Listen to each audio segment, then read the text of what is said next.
Hi friends, welcome back to my channel. ಇವತ್ತು ನೋಡ್ರಿ friends, ನಾನು ನಿಮಗೆ ಮೆಂತ್ಯ ಸೊಪ್ಪಿನ ದಾಲ್ ಮಾಡೋದನ್ನು ತೋರಿಸ್ತಾ ಇದ್ದೀನಿ. ಸೂಪರ್ ಟೇಸ್ಟಿಯಾಗಿ ಬಂದಿದೆ. ಆಮೇಲೆ ಮೆಂತ್ಯ ಸೊಪ್ಪು ಹಾಕಿರೋದ್ರಿಂದ ದಾಲಿನ ಸ್ಮೆಲ್ ಆಗಲಿ ತಿನ್ನೋದಕ್ಕೆ ತುಂಬ ರುಚಿಯಾಗಿರುತ್ತೆ.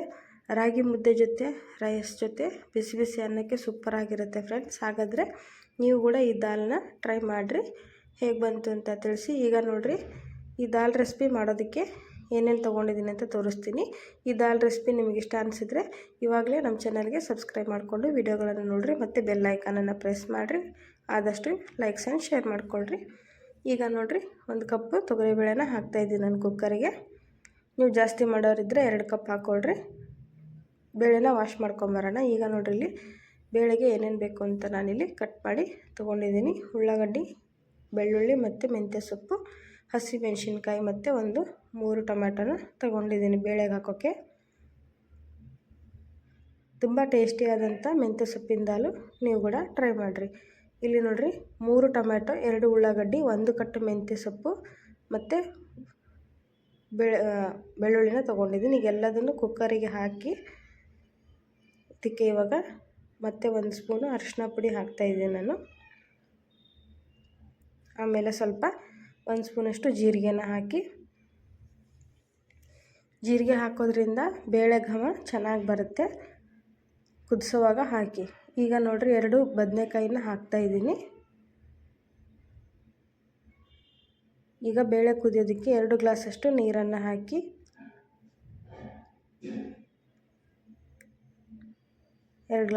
ಇದನ್ನು 3ರಿಂದ 4 ವಿಸಿಲು ಬೇಳೆನ ಕುದಿಸ್ಕೊಂಬರಬೇಕು.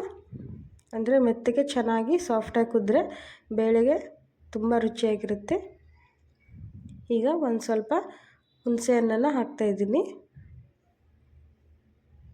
ಇದೆಲ್ಲದನ್ನು ಹಾಕಿ ಈಗ ಲಿಡ್ ಕ್ಲೋಸ್ ಮಾಡಿ 3ರಿಂದ 4 ವಿಸಿಲು ಬೇಳೆನ ಸ್ಮೂತಾಗಿ ಕುದಿಸ್ಕೋಬೇಕು. ಈ ನೋಡಿರಿ, ಈ ಥರ ಕುದ್ದ ಮೇಲೆ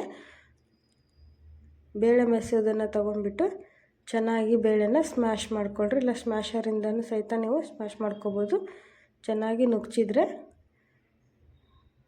ಬೇಳೆ ನೀರಾಗಿರಲ್ಲ, ಗಟ್ಟಿಯಾಗಿ ಚೆನ್ನಾಗಿರುತ್ತೆ.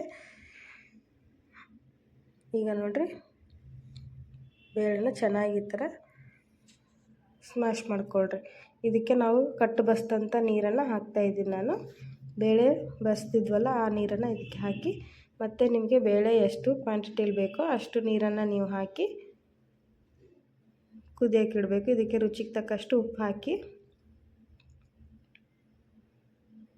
ನೋಡಿ, ಇಷ್ಟು ಸಾಕು. ತುಂಬ ನೀರಾಗಿ ಮಾಡ್ಕೋಬೇಡಿ, ತುಂಬ ಗಟ್ಟಿಯಾಗಿ ಮಾಡ್ಕೋಬೇಡಿ. ನೋಡಿ, ಈ ಥರ ಬೇಳೆನ ಇವಾಗ ಮತ್ತೆ ಕುದಿಯೋಕೆ ಇಟ್ಟಿದ್ದೀನಿ ನಾನು. 1-2 ಕುದಿ ಬಂದಮೇಲೆ ಇದನ್ನು ಒಗ್ಗರಣೆ ಮಾಡೋಣ. ಈಗ ಒಂದು ಗ್ಯಾಸ್ ಮೇಲೆ ಪಾತ್ರೆನ ಇಡಿ ಬಿಸಿ ಮಾಡೋಕ್ಕೆ. ಇದಕ್ಕೆ ಇವಾಗ 2 ಸ್ಪೂನಷ್ಟು ಎಣ್ಣೆನ ಹಾಕಿ ಒಗ್ಗರಣೆಗೆ. ನಾವು ಮೇಲಿಂದ ಮತ್ತೆ ಉಪ್ಪು ಹಾಕಿರ್ತೀವಲ್ವ, ಹಂಗಾಗಿ ಬೇಳೆನ 1-2 ನಿಮಿಷ ಕುದಿಸ್ಕೊಳ್ರಿ. ಕುದಿಸಿದ ಮೇಲೆ ಈ ಥರ ಒಗ್ಗರಣೆ ರೆಡಿ ಮಾಡ್ಕೊಳ್ರಿ. ಇಲ್ಲಿ ನೋಡಿರಿ, ಒಗ್ಗರಣೆಗೆ ನಾನು 2 ಒಣಮೆಣಸಿನ್ಕಾಯಿ, ಸ್ವಲ್ಪ ಕರಿಬೇವು ಸೊಪ್ಪು, 1 ಗೆಡ್ಡೆ ಬೆಳ್ಳುಳ್ಳಿನ ಜಜ್ಜಿ ತೊಗೊಂಡಿದ್ದೀನಿ. ಜೀರಿಗೆ, ಸಾಸಿವೆ ಮತ್ತು ಕೊತ್ತಂಬರಿ ಸೊಪ್ಪನ್ನು ಹಾಕ್ತಿದ್ದೀನಿ. ಇಲ್ಲಿ ಎಣ್ಣೆ ಕೂಡ ಕಾದಿದೆ. ಇದಕ್ಕೆ 1 ಸ್ಪೂನು ಸಾಸಿವೆ ಹಾಕಿ, ಆಮೇಲೆ ಸ್ವಲ್ಪ ಜೀರಿಗೆ ಹಾಕ್ರಿ.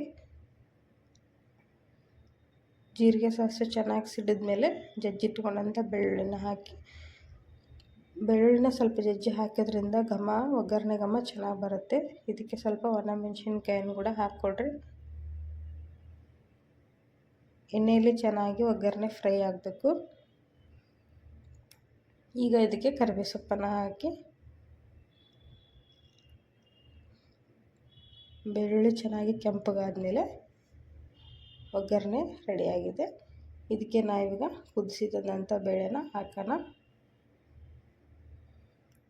ನೋಡಿರಿ, ಸೂಪರ್ ಟೇಸ್ಟಿಯಾದಂಥ ಮೆಂತ್ಯ ಸೊಪ್ಪಿನ ದಾಲ್ ರೆಡಿ ಆಯಿತು ಫ್ರೆಂಡ್ಸ್. ನೀವು ಕೂಡ ಇದೇ ಥರ ಮಾಡ್ಕೊಂಡು ನೋಡಿರಿ, ಹೇಗೆ ಬಂತು ಅಂತ ತಿಳಿಸಿ. ಇಲ್ಲಿ ನೋಡಿ, ಒಗ್ಗರಣೆ ಹಾಕಿಂದ ನಾವು ಕುದಿಸೋ ಅವಶ್ಯಕತೆ ಏನಿರೋಂಗಿಲ್ಲ. ಫಸ್ಟೇ ಬೇಳೆ ಕುದ್ದಿರುತ್ತೆ ಅಲ್ವಾ. ಈಗ ನಾನೆಲ್ಲಿ ತೋರಿಸ್ತಾ ಇದ್ದೀನಿ ಯಾವ ರೀತಿ ಬೇಳೆ ರೆಡಿಯಾಗಿದೆ ಅಂತ ಹೇಳಿ. ನೀವು ಎಲ್ಲದಕ್ಕೂ ಮಾಡ್ಕೊಂಡು ತಿನ್ನಿರಿ ಈ ಥರ. ಮೇಲೆ ಸ್ವಲ್ಪ ಕೊತ್ತಂಬರಿ ಸೊಪ್ಪನ್ನು ಹಾಕಿ. ಇವಾಗ ನೋಡಿರಿ ರೆಡಿ ಆಯಿತು ಮೆಂತ್ಯ ಸೊಪ್ಪಿನ ದಾಲ್. ನೋಡಿ ಸೂಪರ್ ಟೇಸ್ಟಿ ಆದಂಥ ದಾಲ್ ರೆಡಿಯಾಗಿದೆ. ನೀವು ಕೂಡ ಮಾಡ್ಕೊತೀನಿ ನೋಡಿರಿ. ಇಷ್ಟ ಆದರೆ ಸಬ್ಸ್ಕ್ರೈಬ್ ಮಾಡಿರಿ, ಲೈಕ್ಸ್ ಆ್ಯಂಡ್ ಶೇರ್ ಮಾಡಿಕೊಳ್ರಿ ವಿಡಿಯೋ ನೋಡಿದ್ದಕ್ಕೆ.